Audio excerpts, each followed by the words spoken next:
Anthony Sellier, député du Gard, président du Conseil supérieur de l'énergie.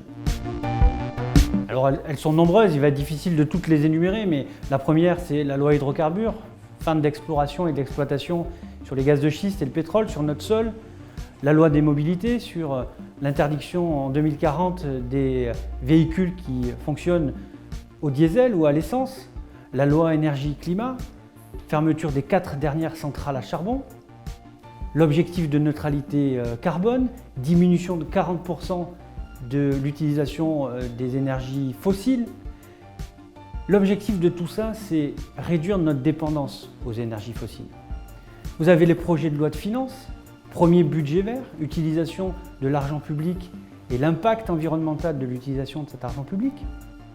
Vous avez la fin des garanties export sur les infrastructures carbonées, de pétrole, de gaz. Vous avez bien évidemment le plan de relance, 30 milliards dédiés à l'écologie, à la transformation de nos modèles industriels, à la rénovation énergétique des bâtiments publics, un grand plan hydrogène, 7 milliards d'euros. C'est regarder les objectifs environnementaux sous le prisme de leur compatibilité avec l'économie et la vie quotidienne de nos concitoyens. Vous voyez, ça c'est typiquement l'illustration d'un choix politique, d'un choix environnemental et des conséquences dans le quotidien des Françaises et des Français. Fermer les 4 centrales à charbon, j'y étais particulièrement attaché. J'ai moi-même dans ma circonscription vu la fermeture d'une centrale thermique fuel, donc avec des conséquences environnementales importantes, mais j'en ai aussi perçu les conséquences sur le plan social, sur le plan économique et sur le plan fiscal pour les collectivités territoriales qui percevaient des taxes sur ces entreprises.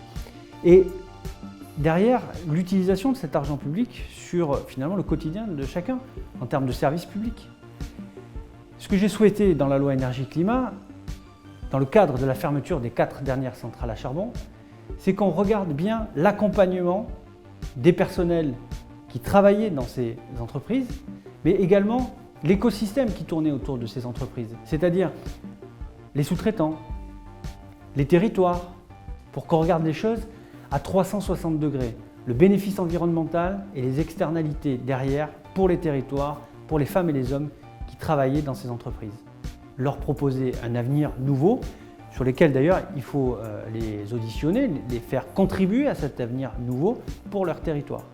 C'est tout l'objectif que j'ai porté, que j'ai défendu dans la loi énergie-climat. Alors moi j'ai eu la chance de travailler sur un objet du plan de relance, c'est décarbonation et compétitivité des entreprises. On bénéficie en France d'une énergie électrique intrinsèquement bas carbone.